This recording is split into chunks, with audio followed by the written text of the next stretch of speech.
கர்த்தர் நல்லவர், அவர் மாறாதவராய் நம் வாழ்வில் அதிசயங்களையும் அற்புதங்களையும் செய்து வந்திருக்கிறார். நம்மை நினைத்து கொண்டிருக்கிறார். தம்முடைய கிருபையின் கரத்தால் நம்மை நடத்தி ஆசீர்வதிக்கிற தேவன் அவர் இன்றைக்கும் போதுமானவராயிருக்கிறார். எங்களோடு இணைந்து இந்த ஆராதனை கலந்து கொண்டிருக்கிற ஒவ்வொருவரையும் இயேசு கிறிஸ்துவின் இணையில்லாத நாமத்திலே வாழ்த்துகிறோம். ஹல்லேலூயா. கர்த்தருடைய நாமம் மாத்திரம் மகிமைப்படுவதாக. எல்லாரும் சேர்ந்து நாம் பாடி ஆராதித்து கர்த்தருடைய வார்த்தையை கேட்கப் போகிறோம். கர்த்தர் நம் ஒவ்வொருவரையும் இன்று அளவில்லாமல் ஆசீர்வதிப்பாராக. ஹல்லேலூயா. கர்த்தர் நல்லவர். இந்த நாட்களிலும் கர்த்தர் நம்மோடு இருந்து செய்கிற காரியங்களை நினைத்து கர்த்தருக்கு நான் நன்றி செலுத்த வேண்டும். ஹல்லேலூயா. கர்த்தர் நல்லவர். எல்லாருக்கும் தெரிந்ததான பாடல் போற்றி துதிப்போம் என் தேவனை புதிய இதயமுடனே. தெரிந்ததான பாடல், சேர்ந்து பாடி தேவநாமத்தை மகிமைப்படுத்தலாம். வசனம் சொல்கிறது, பொய்யான மாயை பற்றி கொள்கிறவர்கள் தங்களுக்கு வரும் கிருபையை போக்கடிக்கிறார்கள் என்று. ஹல்லேலூயா. வசனம் சொல்கிறது, நானோவெனில் துதியின் சத்தத்தோடே உமக்கு பலியிடுவேன், நான் பண்ணின பொருத்தனையை செலுத்துவேன். ஒருவேளை தேவ சித்தத்துக்கு நாம் விலகி இருக்கிறோம் என்று சோதித்து ஆராய்ந்து பார்த்து இந்த ஆராதனையில் பங்கு பெறுவீர்களானால் கர்த்தர் தம்முடைய சித்தத்தை நிறைவேற்றி உங்களையும் கர்த்தர் பயன்படுத்த வல்லவராயிருக்கிறார். ஹல்லேலூயா. சேர்ந்து நாம் கர்த்தரை ஆராதிப்போம், போற்றி துதிப்போம் என் தேவனை புதிய இதயமுடனே என்று பாடல் சேர்ந்து பாடுவோம். கர்த்தர் நல்லவர். ஹல்லேலூயா. Yes Jesus. எல்லாரும் உற்சாகமாய் கரங்களை தட்டி கர்த்தருடைய நாமத்தை மகிமைப்படுத்துவோம். தேங்க்யூ லார்ட், உமக்கு நன்றி.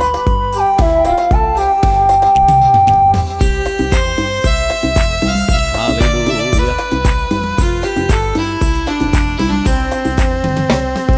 போற்றி துதிப்போம் என் தேவனை புதிய இதயமுடனே.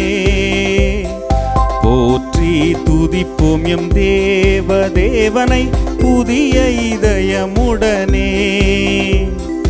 நேற்றும் இன்றும் என்றும் மாறா இயேசுவை நாம் என்றும் பாடி துதிப்போம். நேற்றும் இன்றும் என்றும் மாறா இயேசுவை நாம் என்றும் பாடி துதிப்போம். இயேசு என்னும் நாமமே என் ஆத்துமாவின் கீதமே. என் நேசரேசுவை நான் என்றும் ஏத்தி மகிழ்ந்திடுவே. என் நேசரேசுவை நான் என்றும் ஏத்தி மகிழ்ந்திடுவே. கோர பயங்கரமான புயலில் புதிய அலையின் மத்தியிலே நம்மை காக்கும் கரம் உண்டு. ஒரு மார்பில் சேர்ந்தணைத்த அன்பு அது நமக்கு தாராளமாய் உண்டு. அன்பை நினைத்து பாடி அவரை மகிமைப்படுத்துவோமா? ஹல்லேலூயா. ஒரு தாயை போல ஒரு தந்தையை போல நம்மை ஆற்றி தேற்றி அணைக்கிற தேவன் அவர். ஆமென். தேவன் நம்மோடு இருக்கிறார் என்ற உணர்வோடு விசுவாசத்தோடு பாடி மகிமைப்படுத்துவோம். கோர பயங்கரமான புயலின் கொடிய அலையின் மத்தியில், கோர பயங்கரமான புயலில் கொடிய அலையின் மத்தியில் காக்கும் கரம் கொண்டு மார்பில் சேர்த்தணைத்த அன்பை என்றும் பாடுவேன். காக்கும் கரம் கொண்டு மார்பில் சேர்த்தணைத்த அன்பை என்றும் பாடுவேன். இயேசு என்னும் நாமமே என் ஆத்துமாவின் கீதமே. என் நேசரேசுவை நான் என்றும் ஏத்தி மகிழ்ந்திடுவேன். என் நேசரேசுவை நான் என்றும் ஏத்தி மகிழ்ந்திடுவேன். யோர்தான் போல சோதனைகள் வந்தாலும் நம்மை அமிழ விட மாட்டார். கரம் பற்றி தூக்கி எடுப்பார். ஹல்லேலூயா. அவருடைய அன்பு ஆழியிலும் ஆழமான அன்பு. பாவ குழியிலிருந்து நம்மை மீட்ட அன்பு. சிலுவையின் அன்பு, காயங்கள் ஏற்ற அன்பு, வாரினால் அடி வாங்கின அன்பு, கடைசி சொட்டு இரத்தம் முறைக்கும் உனக்காக எனக்காக சிந்தி நம்மை மீட்ட அன்பு. அந்த அன்பு நினைத்து பாடுவோமா? ஹல்லேலூயா. கர்த்தர் நல்லவர். S Jesus. அன்பு பெரிது. யோர்தான் நதி போன்ற சோதனையிலும் சோர்ந்தமிழ்ந்து மாளாதே. யோர்தான் நதி போன்ற சோதனையிலும் சோர்ந்தமிழ்ந்து மாளாதே. ஆர்ப்பின் ஜெயதொனியோடே பாதுகாத்த அன்பை என்றும் பாடுவேன். ஆர்ப்பின் ஜெயதொனியோடு பாதுகாத்த அன்பை என்றும் பாடுவேன். இயேசு என்னும் நாமமே என் ஆத்துமாவின் கீதமே, என் நேசரேசுவை நான் என்றும் ஏற்றி மகிழ்ந்திடுவேன். என் நேசரேசுவை நான் என்றும் ஏற்றி மகிழ்ந்திடுவேன். தாய் தன் பாலகனை மறந்தாலும் நான் உன்னை மறப்பதில்லை என்று தேவாதி தேவன் உன்னை பார்த்து சொல்கிறாரே. அவர் மறக்க அவர் மனிதன் அல்ல, அவர் மனமாற மனுப்புத்திரனும் அல்ல. நம்மை நினைவாயிருக்கிறார், நம்மை நினைத்திருக்கிறார். ஒவ்வொரு நாளும் நினைக்கிற தேவன் அவர். ஹல்லேலூயா. ஒவ்வொரு காலையிலும் உன்னை நினைத்துதான் புதிய கிருபைகளை தருகிறார், புதிய வாசல்களை திறக்கிறார், அனுகூலங்களை தருகிறார். தேவனை பாடி ஆராதிப்போமா? ஹல்லேலூயா. சேர்ந்து ஒரு மனதோடு குடும்பமாய் பாடி தேவனை ஆராதிப்போம். கர்த்தர் நல்லவர். தாய் தன் பாலகனையே மறப்பினும் நான் மறவேன் என்று சொன்னதா? தாய் தன் பாலகனையே மறப்பினும் நான் மறவேன் என்று சொன்னதால், தாழ்த்தி என்னை அவர் கையில் ஈந்து ஜீவ பாதை என்றும் ஓடுவேன். தாழ்த்தி என்னை அவர் கையில் ஈந்து ஜீவ பாதை என்றும் ஓடுவேன். இயேசு என்னும் நாமமே என் ஆத்துமாவின் கீதமே, என் நேசரேசுவை நான் என்றும் ஏத்தி மகிழ்ந்திடுவேன். என் நேசரேசுவை நான் என்றும் ஏத்தி மகிழ்ந்திடுவேன். பூமி அகிலமும் சாட்சியாகவே போங்கள் என்ற கட்டளையதான்.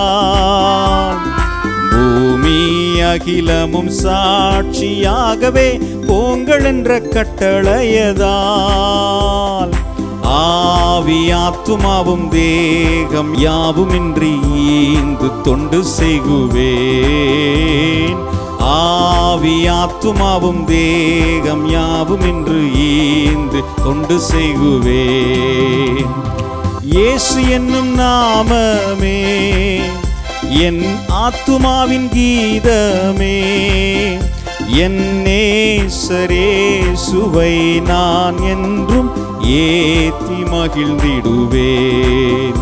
என் நேசரேசுவை நான் ஏத்தி மகிழ்ந்திடுவேன். போற்றி துதிப்போம் என் தேவனை புதிய இதயமுடனே, நேற்றும் இன்றும் என்றும் மாறா இயேசுவை நான் என்றும் பாடி துதிப்பேன். நேற்றும் இன்றும் என்றும் மாறா இயேசுவை நான் என்றும் பாடி துதிப்பேன். ஹல்லேலூயா, ஹல்லேலூயா. அவர் நேற்றும் இன்றும் என்றும் மாறாதவர். ஹல்லேலூயா, ஹல்லேலூயா. அவர் நேற்றும் இன்றும் என்றும் மாறாத தேவனாய் நம் வாழ்வில் அநேக காரியங்களை செய்திருக்கிறாரே. நன்மையை பெற்றுக்கொண்ட நாம் அவரை துதித்து ஆராதிக்காமல் இருக்க முடியுமா? அவரை பாடாமல் இருக்க முடியுமா? அவருக்கு நன்றி செலுத்தாமல் இருக்க முடியுமா? கரங்களை பரலோகத்துக்கு நேராக உயர்த்தி இருதயத்தை திருப்பி கண்களை மூடி தேவாதி தேவனை நோக்கி பார்ப்போம். ஹல்லேலூயா. அவர் துதிக்கு பாத்திரராயிருக்கிறார், மகிமைக்குரியவராயிருக்கிறார். கர்த்தர் துதிக்கு பாத்திரர். அவர் ஒருவரே தேவாதி தேவன், அவர் ஒருவரே ராஜாதி ராஜன், அவர் ஒருவரே துதிகளுக்கு பாத்திரர், துதிகளின் மத்தியில் வாசமாய் இருக்கிற தேவன். அவரை பாடி ஆராதிப்போம். ஹல்லேலூயா. அண்ட சராசரங்களையும் வார்த்தையால் சிருஷ்டி கர்த்தரை நாம் துதித்து ஆராதிக்க போகிறோம். ஹல்லேலூயா, ஹல்லேலூயா. நாங்கள் உம்மை துதிக்கிறோம், ஸ்தோத்தரிக்கிறோம். என் சிங்காசனத்திலே வீற்றிருக்கிற எங்கள் சேனைகளின் கர்த்தரே உம்மை நாங்கள் துதிக்கிறோம் ஆண்டவரே. ஹல்லேலூயா. எங்கள் ஏழைகளின் பலனே, எங்கள் எளியவரின் துடனே உம்மை நாங்கள் ஸ்தோத்தரிக்கிறோம். துதிக்கிறோம் ஆண்டவரே. கோர புயலிலும் புகலிடமாய் வருகிறவரே, காற்றடிக்கும் பொழுது முறிந்து விழாதபடி தாங்கி பிடிப்பவரே, உம்மை நாங்கள் ஸ்தோத்தரிக்கிறோம், நாங்கள் துதிக்கிறோம் ஆண்டவரே. எங்கள் விளக்கு தண்டை எரிய வைக்கிறவரே, உம்மை நாங்கள் துதிக்கிறோம் ஆண்டவரே. எங்கள் திரி அணையாதபடிக்கு பாதுகாக்கிறவரே, உம்மை நாங்கள் துதிக்கிறோம் ஆண்டவரே. நிறைந்த நாணல் போல எங்கள் வாழ்வு இருந்தாலும் ஆண்டவரே, அது முறிந்து விழாதபடி தாங்கி பிடிக்கிற நங்கூரமே, உம்மை நாங்கள் துதிக்கிறோம் ஆண்டவரே. திசையறியாது போகிற எங்கள் ஓட்டத்திலும் எங்களுக்கு திசையை காண்பிக்கிறவரே, வழி இதுவே என்று காண்பிக்கிறவரே, உம்மை நாங்கள் ஸ்தோத்தரிக்கிறோம் ஆண்டவரே. பரிசுத்த ஆவியானவரே, எங்கள் காலடிகளை உறுதிப்படுத்துகிறவர் நீர், உம்மை நாங்கள் ஸ்தோத்தரிக்கிறோம் ஆண்டவரே. பிதாவே, உம்மை நாங்கள் ஸ்தோத்தரிக்கிறோம். பரிசுத்த ஆவியானவரே, நாங்கள் உம்மை ஸ்தோத்தரிக்கிறோம் ஆண்டவரே. ஹல்லேலூயா, உமக்கு நன்றி ஆண்டவரே. ஹல்லேலூயா, ஹல்லேலூயா, ஹல்லேலூயா. எப்பக்கத்தில் நெருக்கப்பட்டாலும் நம்மை நொறுங்கி விழாதபடிக்கு தாங்கி பிடிக்கிறவர் அவர். அவரை பார்த்து சொல்லுங்க, ஆண்டவரே நீர் போது ஆண்டவரே, என் வாழ்வில் நீர் போது, என் எல்லை எங்கும் நீர் போது ஆண்டவரே. இந்த உலகில் வேறு ஒன்றும் வேண்டாம் அப்பா. நீர் கொடுத்த எல்லாவற்றையும் காட்டிலும் நான் உம்மை நேசிக்கிறேன். உண்மையாய் மனம் திறந்து சொல்லுங்க, ஆண்டவரே என்னை விட நான் உம்மை நேசிக்கிறேன் ஆண்டவரே. என்னில் உள்ள எல்லாவற்றையும் விட நான் உம்மை நேசிக்கிறேன் ஆண்டவரே. எனக்காக ஜீவனை கொடுத்த என் தேவாதி தேவன் நீர் என்று எத்தனை பேர் சொல்றீங்க? ஹல்லேலூயா. நமக்காக ஜீவனை கொடுத்தார். இருளிலிருந்து நமக்கு வெளிச்சமாய் கடந்து வந்தாரே. ஏழை மனு கோலம் எடுத்தாரே. நம்மை மீட்கும் பொருளாக வந்த தேவன் இன்று வரைக்கும் நினைவு கூர்ந்து ஒவ்வொரு நாளும் புதிய கிருபை, ஒவ்வொரு நாளும் நம்மை பாதுகாத்து வழி நடத்தி எல்லா நாசம் மோச தீங்குக்கும் கொள்ளை நோக்கியும் தப்புவித்து பாதுகாத்தாரே. அந்த தேவன் போதும் என்று சொல்லுங்க. ஹல்லேலூயா. நீங்க போதும் ஆண்டவரே, நீங்க போதும் ஆண்டவரே. நீங்க இல்லாத வாழ்வு எங்களுக்கு வேண்டாம்ப்பா. சொல்லுங்க, நம்மோடு இருப்பதுதான் என் உள்ளத்தின் வாஞ்ச ஆண்டவரே. என் உள்ளத்தின் வாஞ்சையெல்லாம் நீங்க ஆண்டவரே, என் ஆசையெல்லாம் நீங்க ஆண்டவரே. உம்மோடு இருக்கணும் இந்த கடைசி காலத்திலும். எல்லாவற்றுக்கும் மேலாக சொல்லுங்கப்பா, எனக்கு யார் இருந்தாலும் இல்லாட்டாலும் நீங்க என் வாழ்வில் இருக்கணும்னு சொல்லுங்க. எது இல்லாட்டாலும் உங்களுடைய பிரச்சனை இருக்கணும்னு சொல்லுங்க. உங்களுடைய அன்பு போதும்னு சொல்லுங்க.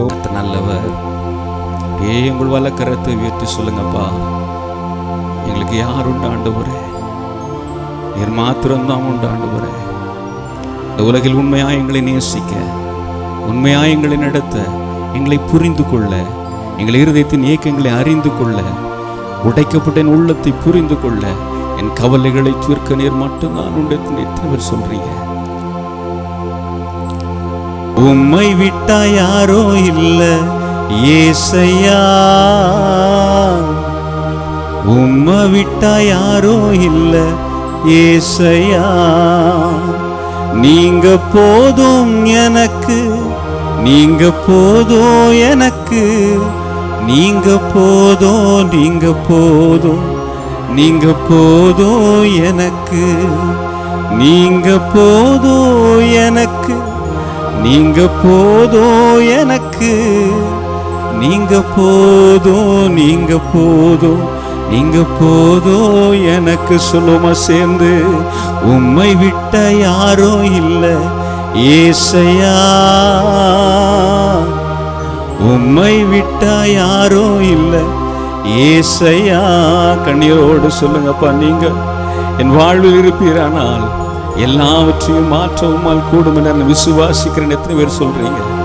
விசுவாசத்தோடு கர்த்தருடைய முகத்தை பார்க்கிற ஒவ்வொருடைய வாழிலும் கர்த்தர் அதிசயம் செய்ய போதுமானவராயிருக்கிறார். நாம் ஆராதிக்கிறேன் இயேசு மாறாதவர், அவர் ஒருவரே மாறாதவர்.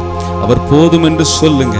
உங்கள் எல்லா பிரதிகூலங்கள் மாறும், எல்லா கவலைகள் தீரும், கண்ணீர்கள் மாறும். முடியாது என்று நினைக்கிற மலை போன்ற துன்பங்கள் கூட மாறி போகும்.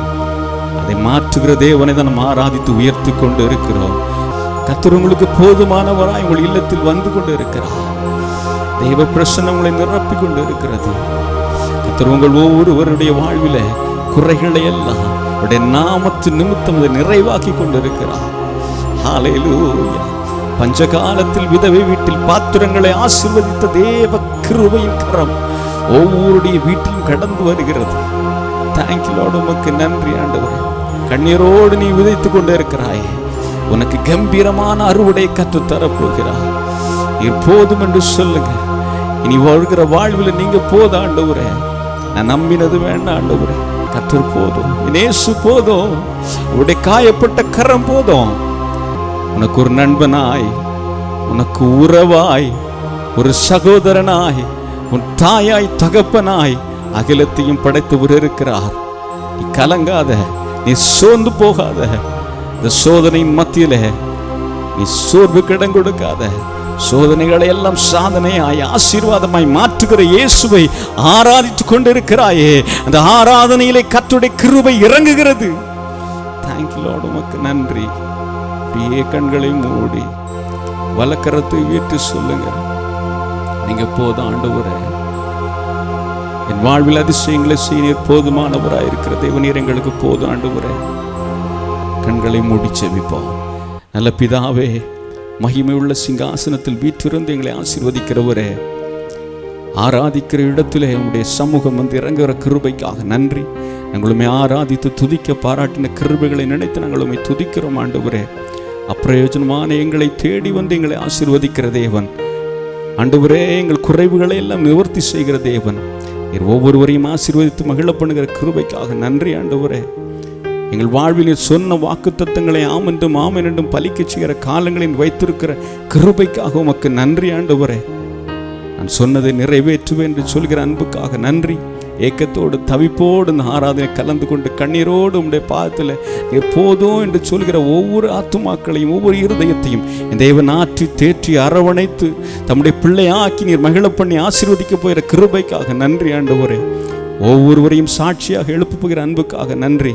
தாழ்த்துகிறோம், வெறுமையாக்குகிறோம். எங்களோடு பேசுங்க, இடைபடுங்க. எங்களை தாழ்த்துகிறோம், வெறுமையாக்குகிறோம். இப்ப இயேசு மூலம் ஜெபங்களை நல்ல பிதாவே, ஆமென், ஆமென், ஆமென். இன்றைய நாளிலும் எங்களோடு சேர்ந்து ஆராதித்து உங்கள் ஒவ்வொருவரையும் கர்த்தர் அளவில்லாமல் ஆசீர்வதிப்பாராக. கர்த்தருடைய வார்த்தையை கேட்க ஆவலாய் இருக்கிறீர்கள். இப்பொழுதும் நம்முடைய போதகர் அவர்கள் கர்த்தருடைய வார்த்தையை கொண்டு வருவார்கள். கேட்டு பயனடைவோம். கர்த்தர் உங்கள் ஒவ்வொருவரையும் ஆசீர்வதித்து உயர்த்துவாராக. ஆமென். கிறிஸ்துவுக்குள் மிகவும் அன்பான தேவஜனமே, தர்மையான விலைக்காக உள்ளத்தின் ஆழத்திலிருந்து கர்த்தரை துதிக்கிறேன்.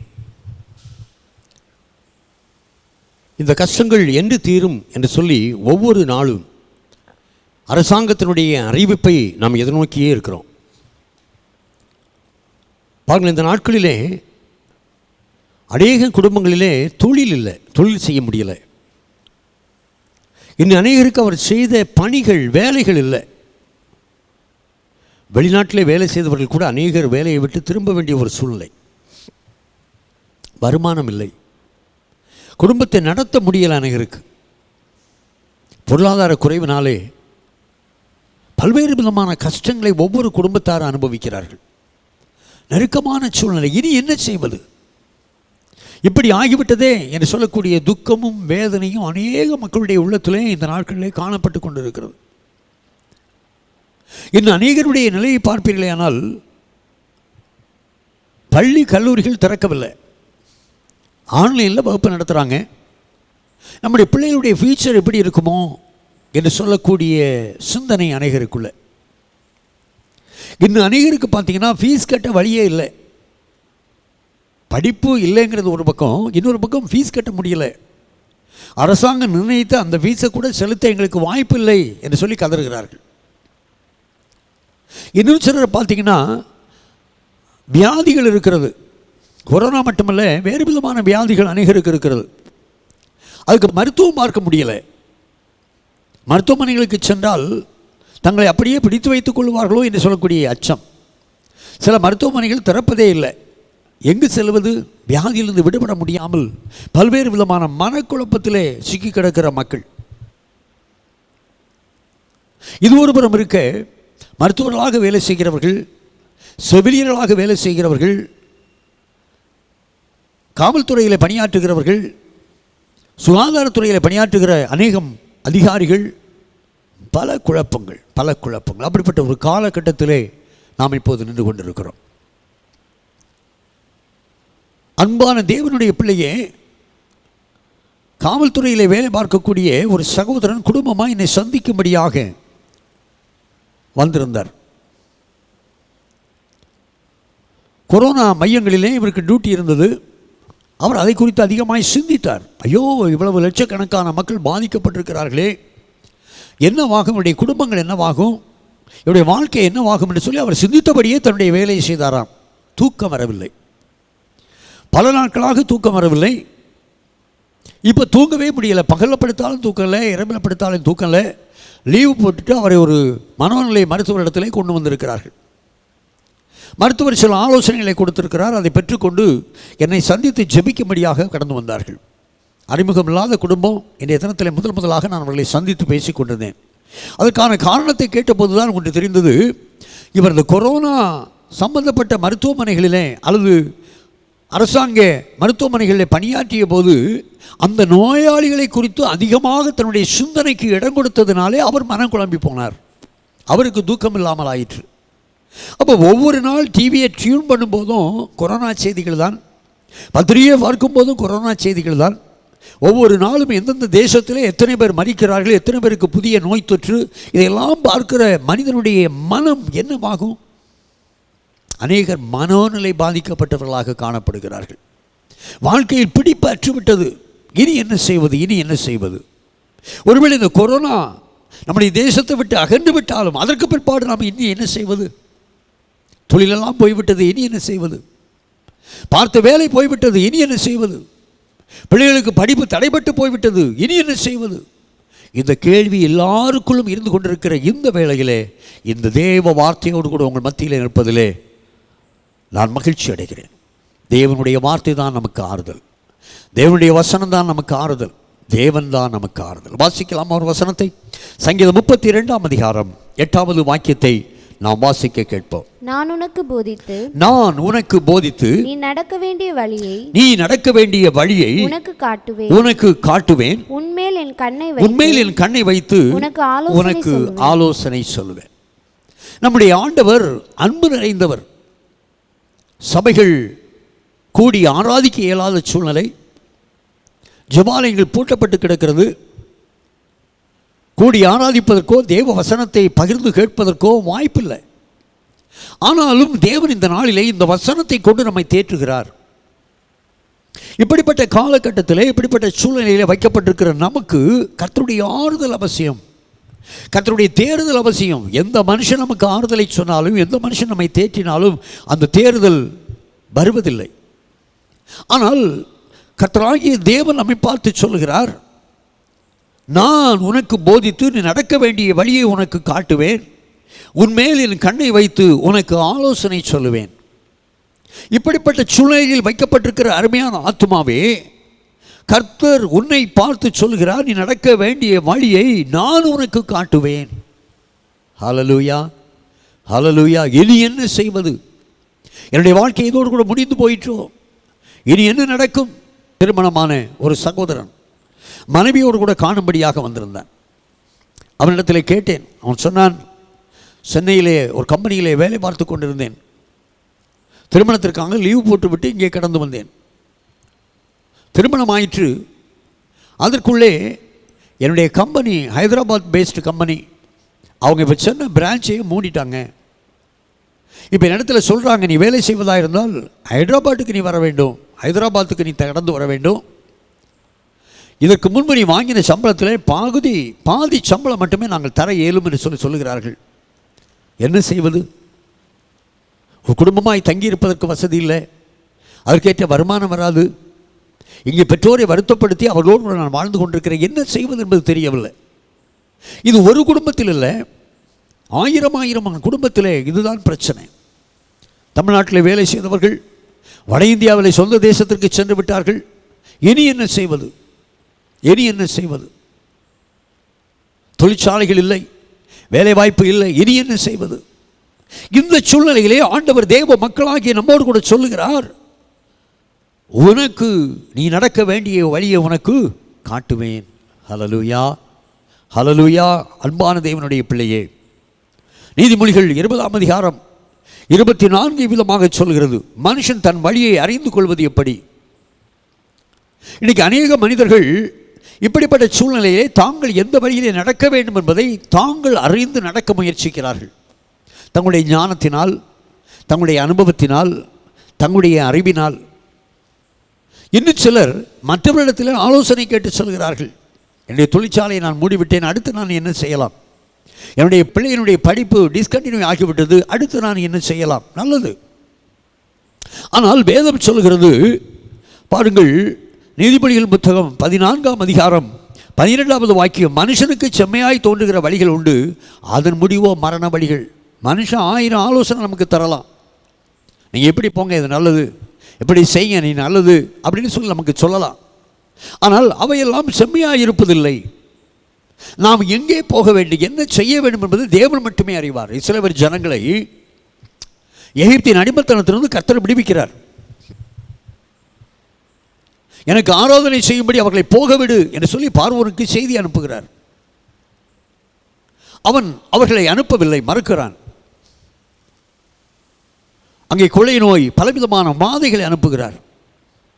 இறுதியிலே தலைப்பிள்ளைகளை சங்காரம் பண்ணுகிறார். அவர்கள் அங்கே இருந்து புறப்பட்டு செல்கிறார்கள். செல்லும்படியான சூழ்நிலை உண்டாகிவிட்டது. பாருங்கள் அன்பான தேவனுடைய பிள்ளைகளே, இந்த இஸ்ரவேல் ஜனங்கள் கானானுக்குள்ளே வந்து சேருகிறது வரைக்கும், அங்கே வந்து கானானை நூல் போட்டு பங்கிட்டுக் கொள்கிறது வரைக்கும் ஆண்டவருடைய சமூகம் அவர்களோடு கூட இருந்தது. அவர்கள் எங்கே போக வேண்டும் என்பது அவர்களுக்கு தெரியவில்லை. தேவன் அவர்கள் எங்கே போக வேண்டும் என்பதை அறிந்து அவர்களை வழிநடத்தினார். ஹல்லேலூயா, ஹல்லேலூயா. வாசிக்கலாம், யோபுவின் புத்தகம் 23ஆம் அதிகாரம் 10வது வாக்கியத்தை ஒரு வாசிப்போம். ஆனாலும் நான் போகும் வழியை அவர் அறிவார். யோபு சொல்கிறான், நான் போகும் வழியை அவர் அறிவார். இது எதை காண்பிக்கிறது? நம் ஒவ்வொருடைய வாழ்க்கையிலும் அடுத்து நாம் செல்ல வேண்டிய வழி, நாம் செய்ய வேண்டிய காரியங்கள், இது தேவன் மட்டுமே அறிவார். மனிதர்கள் தம்முடைய அனுபவத்திலிருந்து சில ஆலோசனைகளை நமக்கு தரலாம். ஆனாலும் தேவனுடைய வழி உத்தமமானது என்று சொல்லி வேதம் சொல்கிறது. தேவனுடைய வழி செம்மையானது என்று சொல்லி வேதம் சொல்கிறது.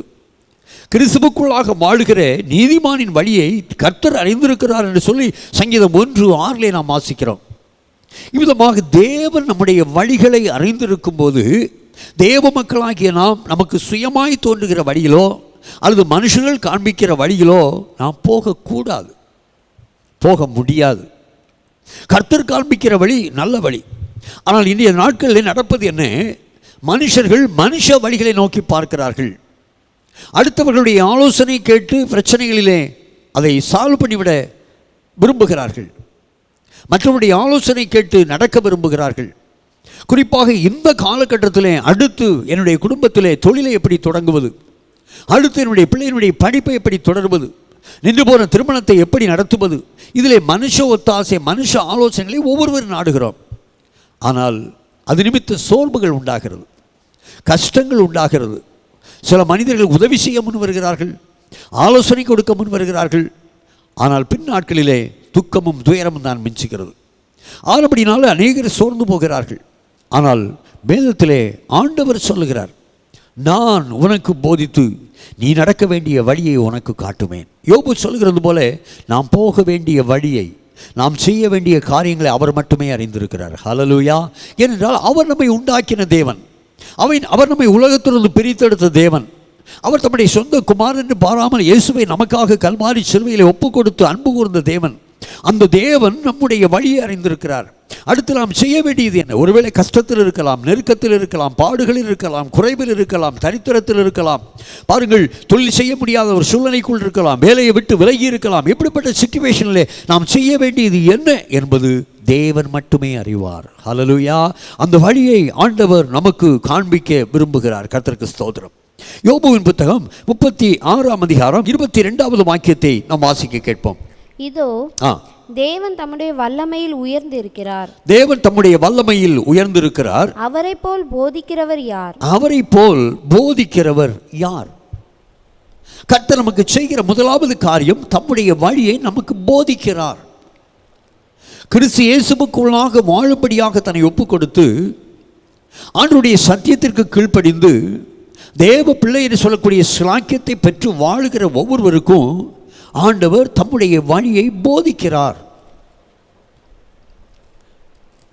He teaches the way. நடக்க வேண்டிய வழியை ஆண்டவர் நமக்கு போதிக்கிறார். அவர் நல்ல போதகர், பிரதான போதகர் இல்லையா? நம்முடைய சபைகளிலே போதகர்கள் இருப்பார்கள், அவர்களுடைய போதகம் குறைவுள்ளது. பள்ளியிலே ஆசிரியர்கள் இருப்பார்கள், அவர்கள் எல்லாரையும் காட்டிலும் சிறந்த ஆசிரியர், சிறந்த போதகர் ஆண்டவராகிய இயேசு கிறிஸ்து மட்டுமே. அவர் நமக்கு போதிப்பார். எதை போதிப்பார்? இந்த சிக்கலான சூழ்நிலையிலே நாம் நடக்க வேண்டிய வழி எது, நாம் செல்ல வேண்டிய பாதை எது, நாம் செய்ய வேண்டிய காரியம் எது என்பதை நமக்கு ஆண்டவர் போதித்து நடத்துவார். கர்த்தருக்கு ஸ்தோத்திரம். போதிப்பார் என்று சொல்லி இங்கே வேதம் சொல்கிறது. ஏசாயா தீர்க்கதரிசனம் 2ஆம் அதிகாரம் 3வது வசனத்திலே சொல்லப்பட்டிருக்கிறது, அவர் தமது வழிகளை நமக்கு போதிப்பார். சிந்திக்க வேண்டும், நாம் நடக்க வேண்டிய வழியை அவர் அறிந்திருக்கிறார். அந்த வழியில் நான் எவ்விதமாக நடக்க வேண்டும் என்று சொல்லி அவர் நிர்ணயம் பண்ணியிருக்கிறாரோ, அவர் தீர்மானித்திருக்கிறாரோ, அந்த வழியை நமக்கு அவர் போதிப்பார். ஹல்லேலூயா. அநேகருடைய வாழ்க்கையில் இப்படி சம்பவிப்பதில்லை.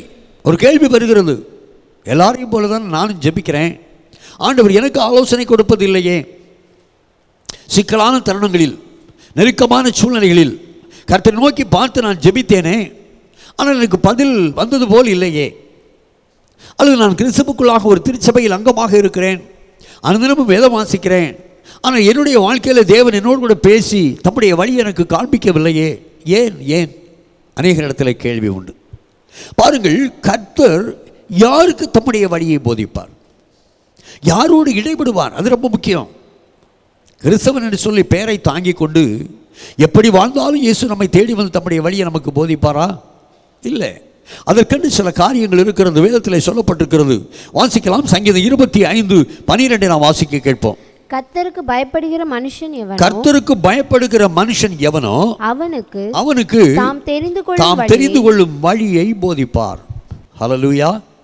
யார் கர்த்தருக்கு பயப்படக்கூடிய பயமுள்ளவர்களாக இருக்கிறார்களோ அவர்களுக்கு தான் ஆண்டவர் தம்முடைய வழியை போதிப்பார். கர்த்தருக்கு ஸ்தோத்திரம். இன்றைய தினத்தில் எல்லாரும் நம்மை கிறிஸ்தவர்கள் என்று சொல்லி அழைத்துக் கொள்கிறோம். நான் ரட்சிக்கப்பட்டு விட்டேன், ஆண்டவராகிய இயேசு கிறிஸ்துவுடைய வருகைக்கு என்று ஆயத்தப்படுகிறேன் என்று சொல்லி நாம் சொல்லிக் கொள்கிறோம். உலகத்தானை காட்டிலும் நான் உத்தமமான கிறிஸ்தவ வாழ்க்கை வாழ்ந்து கொண்டிருக்கிறேன் என்று சொல்லி சொல்கிறோம். ஆனால் வேதத்தில் திட்டமாய் சொல்லப்பட்டிருக்கிறது, கர்த்தருக்கு பயப்படுகிற மனுஷன் எவனோ அவனுக்கு தான் அவர் தம்முடைய வழிகளை போதிப்பார். He want to teach his ways. ஆனால் நம்ம உள்ளத்துக்குள்ள என்ன இருக்கணும்? கர்த்தருக்கு பயப்படக்கூடிய பயம் இருக்க வேண்டும். சங்கீதம் 25:13 கூட நாம் வாசிக்கலாம். அவன் ஆத்துமா அப்படி பயப்படுகிற மனுஷனுக்கு அவர் தம்முடைய வழியை போதிப்பார். அப்படி அவர் போதிக்கும் போது அவன் ஆத்துமா நன்மையில் தங்கும், அவன் சந்ததி பூமியை சுதந்தரித்துக் கொள்ளும். கர்த்தருக்கு ஸ்தோத்திரம். எல்லாருக்கும் தேவனுடைய ஆலோசனைகள் இப்பொழுது அவசியமாக இருக்கிறது. அடுத்து என்ன செய்ய வேண்டும் என்று சொல்லக்கூடிய கேள்வியோடு தான் நாம் அத்தனை பேரும் காணப்படுகிறோம். ஆனால் கர்த்தர் யாருக்கு தம்முடைய வழியை போதிப்பார், யாருக்கு ஆலோசனை கொடுப்பார்? எந்த ஒரு மனிதன் கர்த்தருக்கு பயந்து வாழ்கிறானோ, எந்த ஒரு மனுஷனிடத்திலே கர்த்தருக்கு பயப்படக்கூடிய பயம் அவனுடைய இருதயத்தில் காணப்படுகிறதோ, எந்த குடும்பம் கர்த்தருக்கு பயந்து வாழ்கிறதோ அந்த குடும்பத்தாரிடத்திலே தான் ஆண்டவர் இடைபடுவார். அந்த மனுஷனோடு கூட தான் ஆண்டவர் தம்முடைய வழியை போதிப்பார். அப்படி போதிக்கும் போது அவனுடைய ஆத்துமா நன்மையில் தங்கும், அவன் சந்ததி பூமியை சுதந்தரித்துக் கொள்ளும், அவன் ஆசீர்வதிக்கப்படுவான், அவன் சந்ததி ஆசீர்வதிக்கப்படும். ஹல்லேலூயா, ஹல்லேலூயா, ஹல்லேலூயா. அன்பான தேவனுடைய பிள்ளையே, எல்லாரும் பொதுவாக சொல்லுவோம், நாங்கள் கர்த்தருக்கு பயப்படுறோங்க. ஆனால் கர்த்தருக்கு பயப்படுதல் என்றால் என்ன? வேதத்தில் 3 காரியங்களை உங்களுக்கு நான் சொல்ல விரும்புகிறேன். ஒன்று, நீதிமொழிகள் புத்தகம் 8ஆம் அதிகாரம் 13வது வாக்கியம் நாம் வாசிக்கலாம். தீமையை வெறுப்பதே கர்த்தருக்கு பயப்படக்கூடிய பயம். பெருமையையும் போதும். அன்பான தேவனுடைய பிள்ளைகளே, இன்றைய தினத்திலே தீமையை வெறுக்கிற இருதயம் நமக்குள் இருப்பது இல்லை. ஆனால் கர்த்தர் நாம் கடந்து செல்ல வேண்டிய வழியை நமக்கு போதிக்க வேண்டும் சொல்லக்கூடிய எதிர்பார்ப்பு நமக்குள் இருக்கிறது. ஆனால் வேதம் சொல்லுகிறது, கர்த்தருக்கு பயப்படுகிறவனுக்கு தான் ஆண்டவர் தம்முடைய வழியை போதிப்பார். அவர் கர்த்தருக்கு பயப்படுகிறவன் தீமையை வெறுக்க வேண்டும். தீமையை வெறுத்தல் என்பது சரீரத்திலே ஏற்படுகிறது அல்ல, இருதயத்திலே ஏற்படுகிறது, உள்ளத்திலே ஏற்படுகிறது. அன்பான தேவனுடைய ஜனமே, பாருங்கள், யோசேப்பினுடைய வாழ்க்கையை நாம் எடுத்துக்கொள்ள முடியும். அவனுடைய உள்ளம் தீமையை வெறுத்தது. தீமை செய்யும்படியான ஒரு தருணம் அவனுடைய வாழ்க்கையில் வந்தபோதும் அவன் தீமையை வெறுத்தபடியினால் தீமைக்கு விலகி ஓடினான். இதுதான் தீமையை வெறுக்கிற அனுபவம். தீமை செய்யும்படியான சூழ்நிலை வரும், பொல்லாப்பு செய்யும்படியான தருணங்கள் வரும். அப்படிப்பட்ட சூழ்நிலையிலே உண்மையான தெய்வமயம் இருக்கிற மனிதன் உண்மையாகவே தன்னுடைய இருதயத்திலே தீமையை வெறுக்கிற மனிதன் தீமைக்கு உட்பட மாட்டான், பொல்லாப்புக்கு உட்பட மாட்டான். கர்த்தருக்கு ஸ்தோத்திரம். இப்படிப்பட்ட வாழ்க்கையை தேவன் நம்மிடத்தில் எதிர்பார்க்கிறார். அப்போ நம்முடைய இருதயத்திலே பொல்லாப்பான நினைவுகள், பொல்லாப்பான சிந்தனைகள், கசப்புகள், துர்க்குணங்கள் இவை எல்லாவற்றையும் வைத்துவிட்டு ஆண்டவர் எனக்கு போதிக்க வேண்டும் என்று சொல்லி எதிர்பார்த்தால் அவர் போதிக்க இயலாத வசனத்தின்படி. அப்போ நம்முடைய இருதயம் ஆண்டவருக்கு ஏற்றதாக மாற வேண்டும். நம்முடைய வாழ்க்கை கர்த்தருக்கு ஏற்றதாக மாற வேண்டும். நம்முடைய வாழ்க்கையில் தெய்வ பயம் இருக்க வேண்டும். நம்முடைய இருதயத்தில் தீமையை வெறுக்கிற அனுபவம் காணப்பட வேண்டும். நம்முடைய இருதயத்துக்குள்ளே கர்த்தருக்கு பிரியமில்லாத சிந்தனைகள் காணப்படக்கூடாது. கர்த்தருக்கு பிரியமில்லாத விருப்பங்கள் காணப்படக்கூடாது. கர்த்தருக்கு பிரியமில்லாத ஆசைகள் காணப்படக்கூடாது. கர்த்தருக்கு பிரியமில்லாத பாவங்கள் நம்முடைய இதயத்துக்குள்ளே காணப்படக்கூடாது. நம்முடைய இருதயம் தீமையை வெறுக்கிறதாக, பாவத்தை வெறுக்கிறதாக, பொல்லாப்புக்கு விலையோடுகிற ஒரு இருதயமாய் நம்முடைய இருதயம் காணப்படுமேயானால் நாம் கர்த்தர் நோக்கி ஜெபிக்கும் போதெல்லாம் ஆண்டவர் என்ன செய்வார்? நம்முடைய வழியை நமக்கு காண்பிப்பார். ஹல்லேலூயா, ஹல்லேலூயா. இன்னொரு வசனத்தை வாசிக்கலாம். சங்கீதம் 112:1 நாம் வாசிக்க கேட்கலாம். அல்லேலூயா. கர்த்தருக்கு பயந்து அவருடைய கட்டளைகளில் மிகவும் பிரியமாய் இருக்கிற மனுஷன் பாக்கியவான். அல்லேலூயா. கர்த்தருக்கு பயந்து அவருடைய கட்டளைகளில் மிகவும் பிரியமாய் இருக்கிற மனுஷன் பாக்கியவான். அநேகர் தங்களை கிறிஸ்தவர்கள் என்று சொல்லி எண்ணிக்கொண்டாலும் ஆண்டவருடைய கட்டளைகளை சிந்திப்பதில்லை, ஆண்டவருடைய கற்பனைகளுக்கு கையெடுப்பதில்லை, கற்பனைகளுக்கு கீழ்ப்படிவதில்லை. ஆனால் கர்த்தர் தங்களோடு கூட பேச வேண்டும் என்று சொல்லக்கூடிய எதிர்பார்ப்பு இருக்கிறது. ஒரு தீமையான சூழ்நிலை தன்னுடைய குடும்பத்தில் வரும்போது, தன்னுடைய தொழிலில் வரும்போது, தன்னுடைய ஊழியத்தில் வரும்போது ஆண்டவர் வழியை வந்து தம்முடைய வழிகளை நமக்கு போதிக்க வேண்டும் என்று சொல்லக்கூடிய விருப்பம் எல்லாருக்குள்ளும் இருக்கிறது.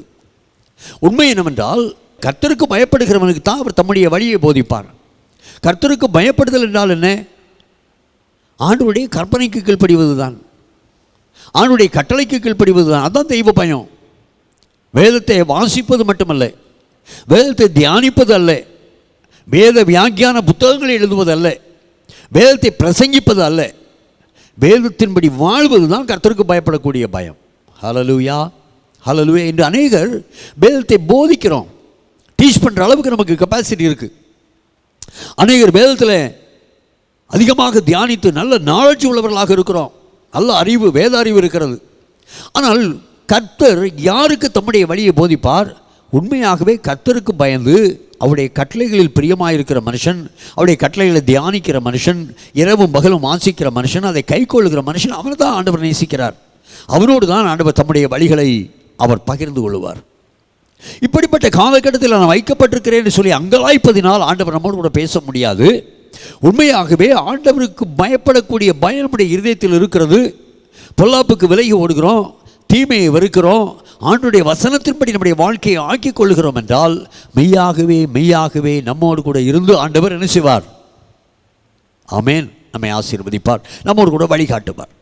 மூன்றாவது ஒரு காரியம், சங்கீதம் 128:1 நாம் வாசிக்க கேட்கலாம். கர்த்தருக்கு பயந்து அவர் வழிகளில் நடக்கிறவன் எவனோ அவன் பாக்கியவான்.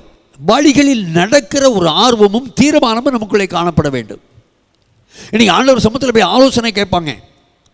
கர்த்தர் ஒரு ஆலோசனையை சொல்லுவார். ஐயோ இந்த யோசனை நமக்கு சரியாக இருக்காது அப்படின்னு சொல்லிட்டு மனுஷ ஆலோசனைக்கு போய் விடுவாங்க. ஆவியானவர் திட்டமும் தெளிவுமாய் ஒரு ஆலோசனையை சொல்லுவார். இப்படித்தான் நடக்கணும், இதைத்தான் செய்ய வேண்டும், இந்த மகன் தான் உன்னுடைய மகளுக்கு ஏற்ற துணை, நான் ஏற்படுத்தின துணை என்று சொல்லி ஆண்டவர் சொல்லுவார். ரொம்ப சந்தோஷமாக கர்த்தர் வெளிப்படுத்தி விட்டார், மாப்பிள்ளை பார்க்க போவோம் அப்படி சொல்லி போவாங்க. அங்கே போய் பார்த்த பிற்பாடு பையனுக்கு தலையில் முடி குறைவாக இருக்கும், ஒரு பல்லு தூக்கலாக இருக்கும்.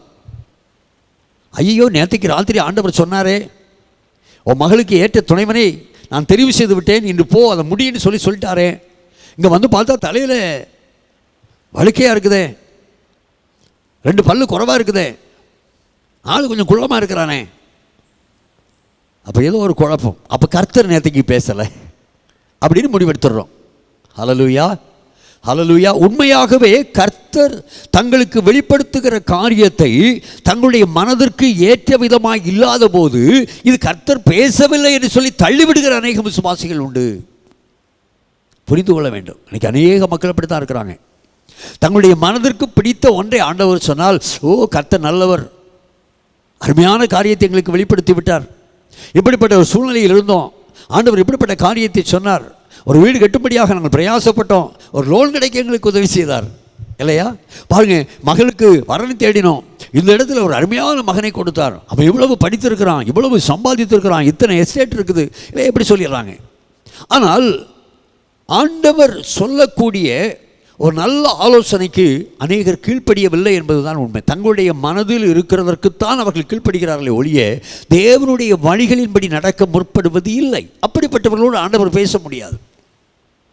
ஆரம்ப நாட்களில் ரட்சிக்கப்பட்ட புதுசிலே ஆவியானவர் நம்மோடு கூட பேசுவார், திட்டமாய் பேசுவார். சில காரியங்களுக்கு கீழ்ப்படிந்திருப்போம், சந்தோஷமாய் மீண்டும் மீண்டும் ஆலோசனைகளை தருவார். கீழ்ப்படிய மறுப்போம், நமக்கு நலமாய் தோன்றுகிற வழியிலே செல்லுவோம், அல்ல நம்முடைய போதகர்கள் அல்ல நண்பர்கள் நமக்கு காண்பிக்கிற வழியிலே நாம் செல்லுவோம். அப்படி செல்லும்போது ஆண்டவர் நம்மை விட்டு விலகி விடுவார். நம்மோடு கூட பேசுவதில்லை, போதிப்பதில்லை, வழியை காண்பிப்பதில்லை. இதுதான் அநேகருடைய வாழ்க்கையில் பிரச்சனைகள் ஏற்படுவதற்கு காரணம். இதுதான் 3 காரியங்களை சொன்னேன். ஒன்று, பேசிக்காக நம்முடைய இருதயத்தில் தீமையை வெறுக்கிற அனுபவம் காணப்பட வேண்டும். 2வது, கர்த்தருடைய கட்டளைகளை நாம் கைக்கொள்ள வேண்டும். 3வது, ஆண்டவர் எந்த வழியில் போக சொல்லுகிறாரோ அந்த வழியிலே போவதற்குரிய ஒரு ஆயத்தமும் தீர்மானம் நமக்குள்ளே காணப்பட வேண்டும். அப்படி இருக்கும்போது ஆண்டவர் தம்முடைய வழியை நமக்கு போதிப்பார். ஹல்லேலூயா, ஹல்லேலூயா. நாம் செல்ல வேண்டிய வழியை நமக்கு போதிப்பார். இன்னைக்கு அநேகர் இப்படிப்பட்ட சூழ்நிலை இல்லாதபடியினால்தான், இப்படிப்பட்ட மனநிலை இல்லாதபடியினாலே தான் ஆண்டவர் போதிப்பதில்லை.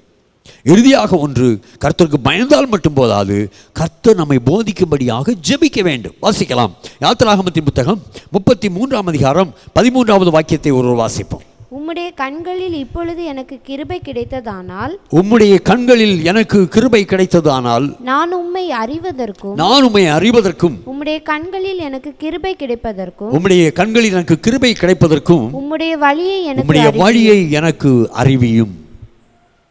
இஸ்ரவேல் ஜனங்களை வழிநடத்தின மோசே கேட்கிற, ஆண்டவரே உம்முடைய வழியை எனக்கு அறிவியும்.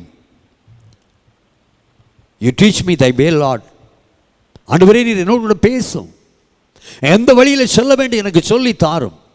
அருமையான ஒரு ஜெபம். அன்பான தேவனுடைய பிள்ளைகளே, ஒவ்வொரு நாள் அதிகாலை பொழுதும் தேவ சன்னிதானத்திலே தேவ பிள்ளைகள் வரும்போது, இந்த நாள் முழுவதும் நான் செய்ய வேண்டிய காரியத்தை எனக்கு போதித்தருளும் என்று சொல்லி கேட்டால் எவ்வளவு நலமாயிருக்கும். இன்றைக்கு அநேகருடைய ஜெபம் விவிதமாக இருக்கிறது. ஆண்டவரே, நான் இந்த காரியத்தை செய்ய போகிறேன், அதை ஆசீர்வதியும். நான் இந்த காரியத்தை செய்ய வேண்டும், உண்மைதான், ஆனால் நான் எப்படி செய்ய வேண்டும் என்பதை எனக்கு போதித்தருளும் என்று சொல்லி கேட்டால் கர்த்தர் எவ்வளவு சந்தோஷப்படுவார். என்னுடைய ஆலோசனை கேட்டு என்னுடைய பிள்ளை நடக்கிறான் என்பதிலே கர்த்தருக்கு எவ்வளவு மனமகிழ்ச்சி இல்லையா? அநேகர் கர்த்தரிடத்தில் ஆலோசனை கேட்பதில்லை. ஆண்டவரே, இந்த காரியத்தை நாங்கள் இவ்விதமாக செய்ய போகிறோம். புருஷன் மனைவி உட்கார்ந்து யோசிப்பாங்க, நண்பர்களுடைய யோசனையை கேட்பாங்க, ஒருவேளை போதகருடைய யோசனையை கேட்பாங்க. அவங்க சொல்லுவதில் எது தங்களுக்கு நலமாய் தோன்றுகிறதோ அதை அவர்கள் செய்ய முற்படுவார்கள். அங்கே ஒரு சின்ன ஜெபம் இருக்கும், ஆண்டவரே இந்த காரியத்தை விதமாக செய்ய போகிறோம், நீர் எங்களை ஆசீர்வதிப்பீராக. கர்த்தர் எப்படி அவர்களை ஆசீர்வதிக்க முடியும்?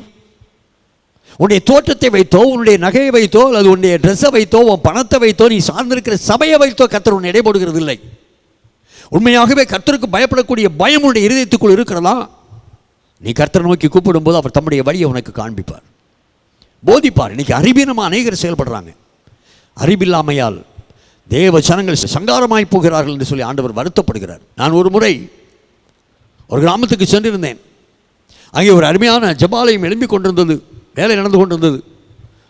அதை நான் பார்க்கும்படியாக சென்றேன். அந்த கிராமத்துக்கு சென்றிருந்த போது சொன்னார்கள், ஐயா எங்கள் கிராமத்தில் ஒரு சர்ச்சை கட்டிகிட்டு இருக்கிறாங்க அப்படின்னு சொன்னாங்க. அந்த சர்ச்சை வேலையை பார்க்க போயிருந்த போது அங்கே நின்ற வேலை செய்த மேஸ்திரிமாரனை சந்தித்தேன், கொத்தனாரை சந்தித்தேன். கேட்டேன், உங்கள் பாஸ்டர் யார், என்னார், என்ன சபை கட்ட போகிறோம், என்றைக்கு வேலை ஆரம்பிச்சிங்கன்னு. ஐயா போன வாரம் திங்கக்கிழமை வேலை ஆரம்பித்தோம். அப்போ இது அளவு இதெல்லாம் யார் போட்டது அப்படின்னு. உடனே சொன்னாங்க, ஒரு ஆசாரி வந்து அளவு கொடுத்தாரு அப்படின்னாங்க.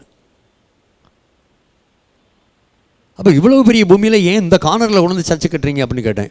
இதுதான் சர்ச்சை கட்டுறதுக்கு ஏற்ற இடம்னு சொல்லி ஆசாரியார் சொல்லிட்டார் அப்படின்னாங்க.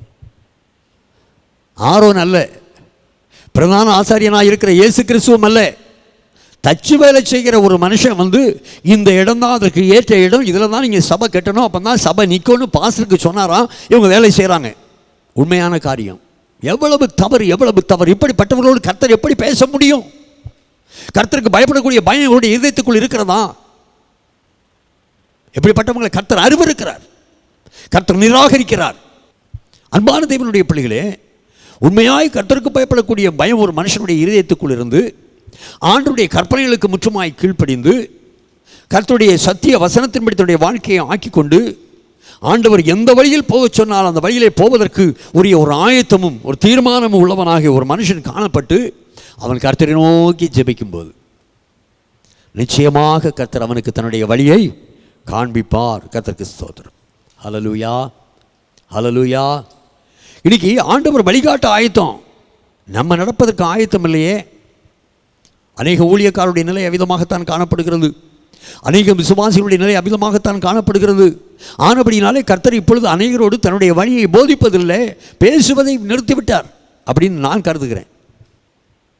அன்பான தேவனுடைய ஜனமே, சிந்தித்து பார்க்க வேண்டும். நாம் நினைக்கிறதல்ல பரிசுத்தம், நாம் நினைக்கிறதல்ல தெய்வ பயம்.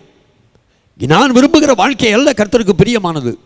ஆண்டவர் விரும்புகிற வாழ்க்கை என்னிடத்தில் காணப்படும் போது ஆண்டவர் தம்முடைய வழியை எனக்கு போதிப்பார். அந்த நிச்சயம், அந்த நம்பிக்கை வேதம் நமக்கு கொடுக்கிறது. கர்த்தருக்கு ஸ்தோத்திரம். அன்பான தேவனுடைய பிள்ளையே, வேதத்திலே பார்க்கலாம், பரிசுத்தமான அநேகர் தங்களுக்காக ஜெபிக்காதே போதே ஆண்டவர் அவர்களுக்கு ஆலோசனை கொடுத்திருக்கிறார். வேதத்தில் பல சம்பவங்களை உங்களுக்கு நான் சொல்ல முடியும்.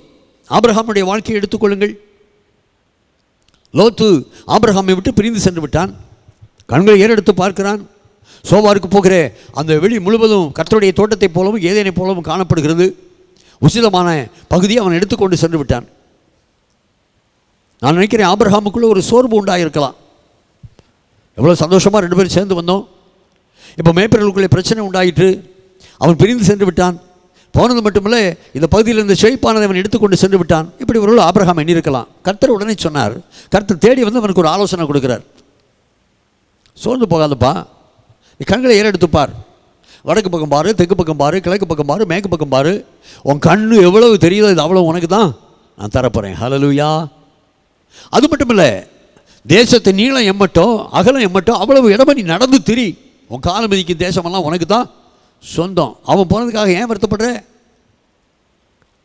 இவன் கேட்கலங்க, இவன் ஜெபம் பண்ணலை. ஆண்டவர் தேடி போய் சொல்லுகிறார், நீ கண்களை ஏறெடுத்து பார். இதுதான் அவருடைய வழி. அவனுடைய கண்களால் அவன் எதை பார்க்கிறானோ அதை அவனுக்கு கொடுப்பது தான் தேவனுடைய திட்டம். அவன் தன்னுடைய கால்களால் எங்கெல்லாம் நடக்கிறானோ அதையெல்லாம் அவனுக்கு கொடுப்பது தான், அவனுடைய சந்ததிக்கு கொடுப்பது தான் தேவனுடைய திட்டம். ஈசாக்கை பாருங்கள், தேசத்திலே பஞ்சம் உண்டாயிற்று. எகிப்துக்கு செல்ல வேண்டும் என்று சொல்லக்கூடிய விருப்பம் அவனுக்குள்ளே உண்டாகிறது. அவன் எகிப்துக்கு சென்று கொண்டிருக்கிறான். போகிற வழியிலே பெலிஸ்தருடைய கேராரிலே அவன் தங்குகிறான். அங்கே ஆண்டவர் அவனுக்கு தரிசனமாகிறார். கர்த்தர் அவனோடு கூட பேசுகிறான். அவன் ஆலோசனையை கேட்கல. கர்த்தர் அவனுக்கு ஒரு ஆலோசனையை கொடுக்கிறான். எகிப்திற்கு போக வேண்டாம், இந்த தேசத்திலே தங்கியிரு, நான் உன்னை ஆசீர்வதிப்பேன். ஒருவேளை இந்த வார்த்தையை தேவன் சொல்லாதிருந்தால் அவன் எகிப்துக்கு போயிருக்கக்கூடும். கர்த்தர் அவனை தேடி சென்று, ஏனென்றால் கீழ்ப்படியத்தக்கதான இருதயம் அவனுக்குள் இருக்கிறது. கர்த்தர் எதை சொன்னாலும் கேட்கக்கூடிய ஒரு மனிதன் ஈசாக்கு, ஆபிரகாம், ஈசாக்கு இவர்களெல்லாம் ஆண்டவருக்கு பயப்படக்கூடிய, கர்த்தருக்கு பயப்படக்கூடிய பயம் அவங்களுடைய இருதயத்தில் இருந்தது. கர்த்தருடைய கற்பனைகளுக்கு கீழ்ப்படுகிற அனுபவம் இருந்தது. கர்த்தர் எதை சொன்னாலும் அதை அப்படியே செய்யக்கூடிய மனோபக்குவம் அவர்களுக்குள் இருந்தது. யாக்கோபை எடுத்துக்கொள்ளுங்கள். சீகேம் அவனுடைய மகள் தீனாளை கெடுத்து விட்டான். அது நிமித்தம் அங்கே ஒரு பெரிய பொல்லாப்பு உண்டாயிற்று. சீகேமனுடைய குடும்பத்தின் எல்லாரையும் கொண்டு போட்டு விட்டார்கள். என்ன செய்வது? தவித்து கொண்டிருக்கிறான். அப்போ கர்த்தர் இடத்தில் சொல்கிறான், எழுந்து பெத்தேலுக்கு போ, அங்கே குடியிருந்து பலிபீடத்தை உண்டாக்கு போ. தேவனுடைய ஆலோசனை அவனுக்கு கடந்து வருகிறது. இல்லை ஆண்டவரே முடியாதுன்னு சொல்லி அவன் சொல்லலை. கர்த்தருடைய ஆலோசனைப்படி அவன் அங்கிருந்து புறப்பட்டு பெத்தேலுக்கு செல்கிறான். அங்கே ஒரு பலிபீடத்தை உண்டாக்குகிறான். அங்கே தேவனை தொழுது கொள்கிறான். பாருங்கள், அங்கே குடியிருக்கிறான். கர்த்தருக்கு ஸ்தோத்திரம். ஒவ்வொரு மனுஷனுடைய வாழ்க்கையிலும் ஆண்டவர் ஆலோசனை கொடுக்கிறார். மோசேயினுடைய வாழ்க்கையை எடுத்துக்கொள்ளுங்கள். ஒரு பக்கம் செங்கடல், ஒரு பக்கம் பார்வோனுடைய சேனை. என்ன செய்வது? ஒரே குழப்பம். கர்த்தர் அவனை கூப்பிட்டு சொல்கிறார், நீ உன் கோலை ஓங்கி சமுத்திரத்தின் மேல் உன் கையை நீட்டு, கடலை பிளந்து விடு. யூ ஓபன் தி சீ. எவ்வளவு அருமையான ஆலோசனை! ஏனென்றால் அவருக்கு தெரியும், மோசேயினிடத்தில் எதை சொன்னாலும் மோசே அதை கேட்பான், கீழ்ப்படிவான் என்று சொல்லக்கூடிய எண்ணம் கர்த்தருக்குள் இருந்தது. ஆனபடினாலே மோசேக்கு தம்முடைய வழியை காண்பித்தார். யோசுவாவுடைய வாழ்க்கையை எடுத்து பாருங்கள். ஆயி பட்டணத்துக்கு நேராக யுத்தத்துக்கு செல்கிறார்கள். 36 பேர் வெட்டுண்டு மடிகிறார்கள். தோற்று போனார்கள். என்ன செய்வது? துக்கத்தோடு கூட கர்த்தருடைய பெட்டிக்கு முன்பதாக அவன் அழுது கொண்டிருக்கிறான். கர்த்தர் ஆகானை குறித்து வெளிப்படுத்துகிறார். ஆகானை அவனுக்கு உண்டான எல்லாவற்றையும் பள்ளத்தாக்களை போட்டு அவர்கள் சுட்டரிக்கிறார்கள். மீண்டும் ஆயி பட்டணத்துக்கு நேராக யுத்தத்துக்கு செல்கிறார்கள். இப்போ நன்றாக கவனிக்க வேண்டும். ஒரு நண்பனை போல கர்த்தர் அவனோடு கூட பேசுகிறார். யோசுவா 8ஆம் அதிகாரம் 2வது வசனத்தில் சொல்லப்பட்டிருக்கிறது, பட்டணத்துக்கு பின்னாலே பதிவிடையை வை. பதுங்கு குழிகளை உண்டு பண்ணி அங்கே ஒரு பதுங்கி இருக்கிற படையை ஏற்படுத்து ஆண்டவர் சொல்லுகிறார். யோசுவாவிடத்தில் சொல்லுகிறார். அவன் யுத்தத்திற்கு சொல்லும்போது கர்த்தர் சொல்லுகிறார் 8:18, உன் கையில் இருக்கிற ஈட்டியை ஆய்க்கு நேராக நீட்டு, அப்பொழுது உனக்கு ஜெயம் உண்டாகும். பாருங்க, ஒவ்வொரு மனிதனுடைய வாழ்க்கையிலும் கர்த்தர் பேசிக்கொண்டே வருகிறார். ஆனால் புதிய ஏற்பாட்டு கிறிஸ்தவர்களாகிய நம்முடைய அநேகருடைய வாழ்க்கையில் கர்த்தர் பேசுவதே இல்லை. தம்முடைய வழியை நமக்கு காண்பிப்பதில்லை. அவர் பழைய ஏற்பாட்டுக்கு மட்டும் தேவனா, புதிய ஏற்பாட்டுக்கு தேவன் இல்லையா? பேதுருவை வழிநடத்தவில்லையா? பவுலை வழிநடத்தவில்லையா? யோவானோடு அவர் பேசவில்லையா? எல்லாரும் கீழ்ப்படிந்தார்கள். அவர் பேசிக்கொண்டே வந்தார், ஆலோசனை கொடுத்து கொண்டே வந்தார்.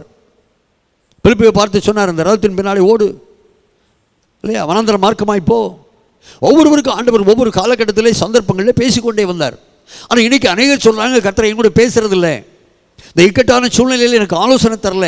ஏன் தரல? நம்ம கீழ்ப்படுகிறது இல்லை. I am challenging you now. உண்மையாகவே கர்த்தருக்கு பயப்படக்கூடிய பயம் உங்களுடைய இருதயத்தில் இருக்குமே, ஆனால் தீமையை வெறுத்து விடுங்கள். முதலாவது, கர்த்தருடைய கற்பனைகளுக்கு முழுமையாக கீழ்ப்படியுங்கள். 2வது, 3வது, கர்த்தர் எந்த வழியில் உங்களுக்கு வாழ்க்கையை கொண்டு செல்ல முற்படுகிறாரோ அதற்கு அப்படியே கீழ்ப்படியுங்கள். ஆண்டவர் ஒவ்வொரு நாளும் தம்முடைய வழியை உங்களுக்கு போதிப்பார். உபாகமம் 1ஆம் அதிகாரம் 32, 33 நாம் வாசிப்போம். உங்கள் தேவனாகிய கர்த்தர் நீங்கள் பாளையம் இறங்கத்தக்க இடத்தை பார்க்கவும் நீங்கள் போக வேண்டிய வழியை உங்களுக்கு காட்டவும் இரவில் அக்கினியிலும் பகலில் மேகத்திலும் உங்களுக்கு முன் சென்றாரே. அன்பான தேவனுடைய பிள்ளைகளே, அங்கே தேவன் இஸ்ரவேல் ஜனங்களுக்கு எப்படி வழிகாட்டினார் என்பதை குறித்து எழுதப்பட்டிருக்கிறது. அவர் நமக்கு ஆலோசனை தருகிறது மட்டுமல்ல, போதிக்கிறது மட்டுமல்ல, அவர் என்ன செய்வார்? அந்த வழியை காட்டுவார். He instruct the way, ஆங்கிலத்தில் வழி காட்டுவார். இன்னைக்கு வழியை போதிக்கிறார். நாம் கீழ்ப்படுகிறதுல விட்டு விடுகிறோம். ஒருவேளை நமக்கு அது புரியாவிட்டால் தேவ சமூகத்தில் கேட்கணும், ஆண்டவரே. எலிசாவின் நாட்களில் தீர்க்கதரிசிகளுடைய புத்திரர் அவரை தேடி வருகிறார்கள். நாங்கள் உட்கார்ந்துருக்கிற இடம் நெருக்கமாக இருக்கிறது, ஆளுக்கு ஒரு உத்தரத்தை வெட்டி எங்களுக்கு ஒரு கூடாரத்தை ஆக்க போகிற, நீர் கூட வரும். You please come with us. அப்போ இயேசுவை கூட கூப்பிடணும். ஆண்டவரே, ஒரு திருமணத்தை ஒழுங்கு பண்ண போகிறோம், நீங்கள் என் கூட வாங்கப்பா. ஒரு வீட்டுக்கு அடிக்கல் நாட்ட போகிறோம், நீங்கள் கூட வாங்க. எந்த இடத்துல அடிக்கல் நாட்டணும் அப்படி சொல்லித்தாங்க. எந்த அளவில் இந்த கட்டடத்தை கட்ட வேண்டும் என்பதை எனக்கு சொல்லித்தாங்க. எத்தனை அறைகள் என்னுடைய வீட்டில் இருக்க வேண்டும் என்று சொல்லித்தாங்க. அவர் போதிக்கிறது மட்டுமல்ல, காட்டுவார், சொல்லி தருவார், காண்பிப்பார். இஸ்ரவேல் ஜனங்களுக்கு அவர் காண்பித்திருக்கிறார். அவர் அக்னியிலும் மேகஸ்தம்பத்திலும் இருந்து அவர்களுக்கு முன்பாக சென்றார். இதற்காக என்றால் அவங்க எந்த இடத்துல பாளையம் இறங்கணும், எத்தனை நாட்கள் அங்கே தங்கணும், எப்போ அந்த பாளையத்தை புறப்பட வேண்டும், இதையெல்லாம் அவங்களுக்கு டீச் பண்ணுவதற்காக, போதிப்பதற்காக, அவர்களுக்கு காட்டுவதற்காக ஆண்டவர் அவர்களுக்கு முன்பதாக கடந்து சென்று கொண்டிருக்கிறார். அப்புறம் நம்ம ஜெபிக்கணும். சங்கீதக்காரன் 143:8 ஜெபிக்கிறான், நான் நடக்க வேண்டிய வழியை எனக்கு காண்பியும், நடக்க வேண்டிய வழியை எனக்கு காண்பியும். அன்பான தேவனுடைய ஜனமே, இன்னைக்கு அநேகர் ஆண்டவருடைய பாதப்படியில் உட்கார்ந்து, ஆண்டவரே உம்முடைய வழியை எனக்கு போதியும்னு கேட்கறதில்லை, நான் நடக்க வேண்டிய வழி எனக்கு காண்பியும் என்று சொல்றதில்லை. கர்த்தர்களை மறந்து விட்டார், கர்த்தர்களுக்கு வழிகாட்டலை.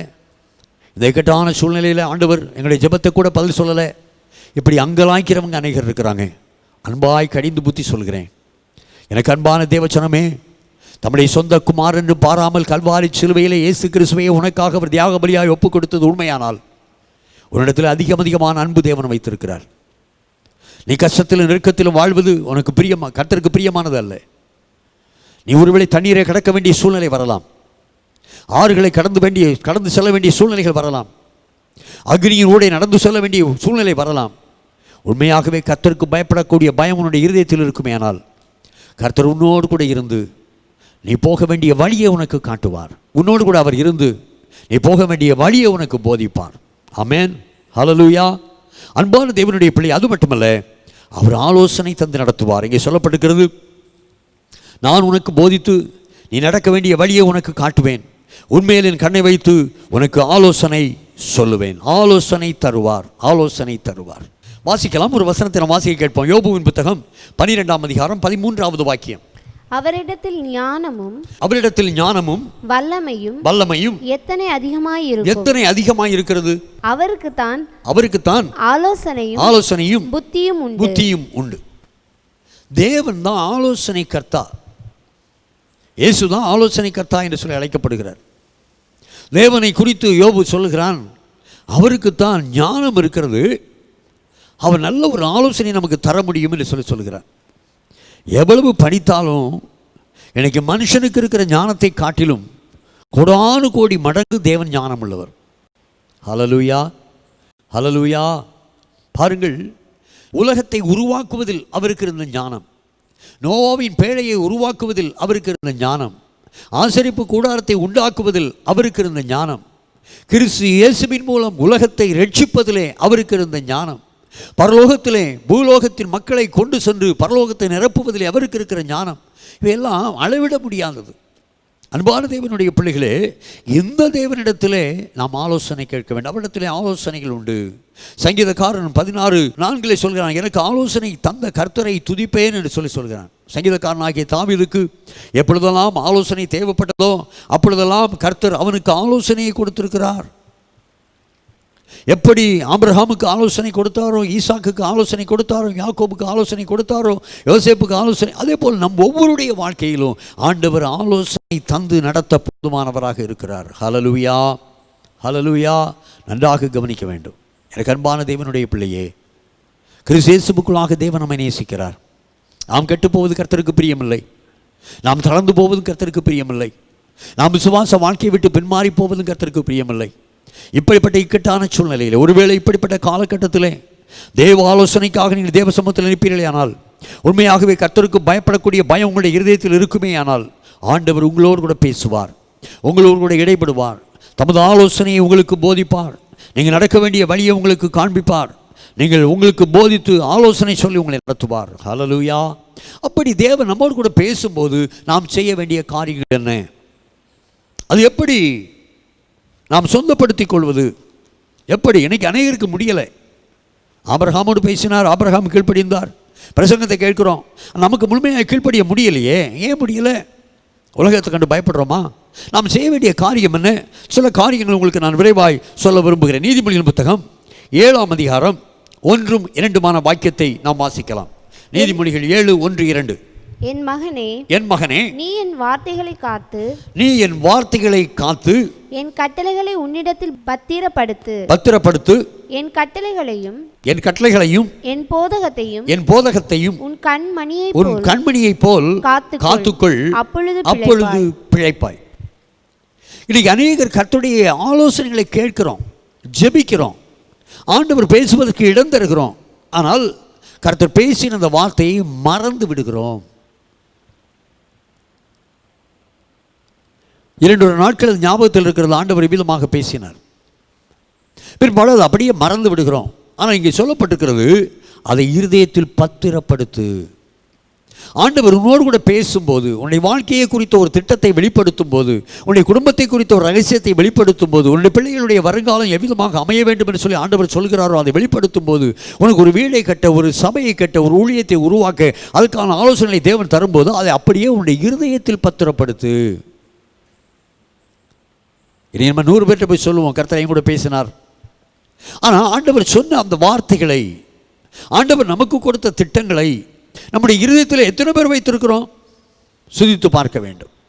அன்பான தேவனுடைய பிள்ளையே, 2வது ஒரு காரியம், யோபுவின் புத்தகம் 23ஆம் அதிகாரம் 11வது வசனத்தை நாம் வாசிக்க கேட்போம். என் கால்கள் அவர் அடிகளை பற்றி பிடித்தது அவருடைய நெறியை விட்டு நான் சாயாமல் அதை கைக்கொண்டேன். ஆண்டவர் சொன்ன, ஆண்டவர் போதித்த, ஆண்டவர் காண்பித்த சகல காரியங்கள் நம்முடைய இருதயத்திலே பத்திரப்படுத்த வேண்டும். அதை கண்மணியை போல காத்துக்கொள்ள வேண்டும். It's more precious. இரண்டாவது, அவர் சொன்ன இந்த ஆலோசனையின்படி நாம் நடக்க வேண்டும், ஆலோசனையின்படி நாம் செயல்பட வேண்டும். ஃபார் எக்ஸாம்பிள், ஒரு வீட்டை கட்டுவதற்கு ஆண்டவர் ஆலோசனை கொடுத்தால் அந்த ஆலோசனையின்படி வீட்டை கட்ட வேண்டும்.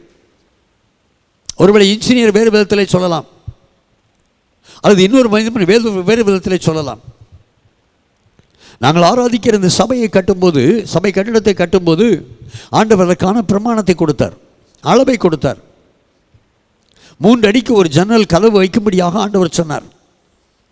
இது நான் என்னுடைய சகோதரரோடு, சபையில் உள்ள மற்ற சகோதரரோடு கூட பகிர்ந்து கொண்ட போது அவர்களுக்கு அந்த அளவு சரியாக தெரியவில்லை. நான் சொன்னேன், கர்த்தர் திட்டமாக இந்த அளவை சொல்லி இருக்கிறார். அவர்கள் இதை காட்டில் ஒரு பெரிய பில்டிங் போட வேண்டும் என்று சொல்லி சொன்னார்கள். இல்லை, நான் சொன்னேன், கர்த்தர் சொல்லியிருக்கிறார், கர்த்தருடைய அளவின்படி தான் நான் செய்ய முடியும் என்று சொல்லி திட்டமாய் பேசிவிட்டேன். மனிதர்களுடைய முறுமுறுப்பு இருந்தது, ஆனால் தேவனுடைய வழியை விட்டு நான் விலகவே இல்லை. கர்த்தர் என்ன ஆலோசனை கொடுத்தாரோ, எத்தனை கதவு, எத்தனை சன்னல், எத்தனை அடி அந்த கட்டடம், எல்லாமே ஆண்டவர் என்ன சொன்னாரோ அப்படியே டிட்டோ நான் பண்ணியிருக்கிறேன். எனக்கு ஒரு சந்தோஷம். ஆண்டவர் என்னோடு கூட பேசினார்.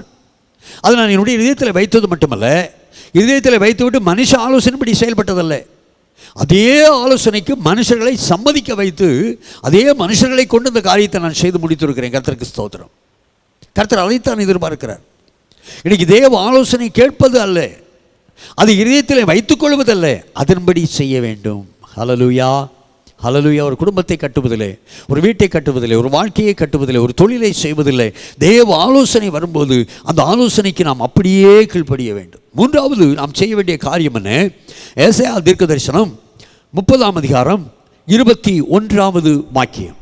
நீங்கள் வலதுபுறமாய் சாயும் போதும் இடதுபுறமாய் சாயும் போதும் வழி இதுவே, இதிலே நடவுங்கள் என்று உங்களுக்கு பின்னாலே சொல்லும் வார்த்தையை உங்கள் காதுகள் கேட்கும். உண்மையாகவே தெய்வ பயமுள்ள ஒரு மனிதன், ஆண்டவருடைய வார்த்தைக்கு முழுமையாய் கீழ்ப்படிந்து நடக்க மனதுள்ளவன், ஒருவேளை தன்னுடைய வாழ்க்கையிலே தன்னுடைய சுய ஞானத்தினாலோ சுய அறிவினாலோ சற்று அப்புறம் இப்புறம் அவன் விலகிச் செல்வானேயானால் கர்த்தர் அவனோடு கூட இருந்து அவனை எச்சரித்து உணர்த்துவார். ஹல்லேலூயா, ஹல்லேலூயா. எலியா யேசபேலுக்கு பயந்து போய்விட்டான். என்னை எடுத்துக்கொள்ளும் போதும் என்று சொல்லி கோருகிறான். கர்த்தர் அவனை போஷித்தது மட்டுமல்ல, அவனிடத்தில் பேச தலைப்படுகிறார். உனக்கு இங்கே என்ன வேலை? அந்த கேள்வி ரொம்ப ஆச்சரியமான கேள்வி.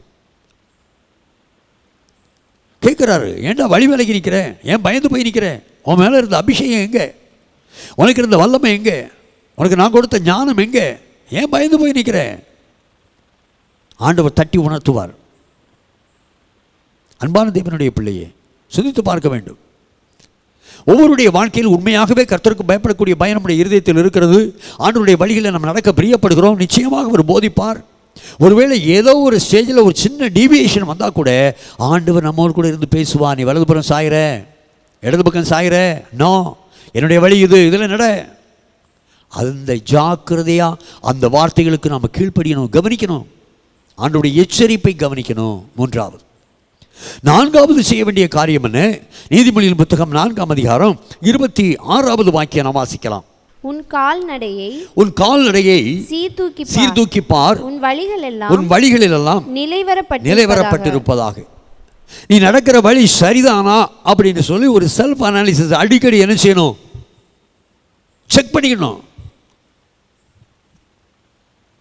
இன்னைக்கு அநேகர் செக் பண்ணுறதில்லை. தொடக்கம் சரியாக தான் இருக்கும். விசுவாச வாழ்க்கைக்கு வந்த உடனே டெய்லி ஆண்டவருடைய ஆலோசனை கேட்டு தான் நடக்க ஆரம்பிப்பாங்க.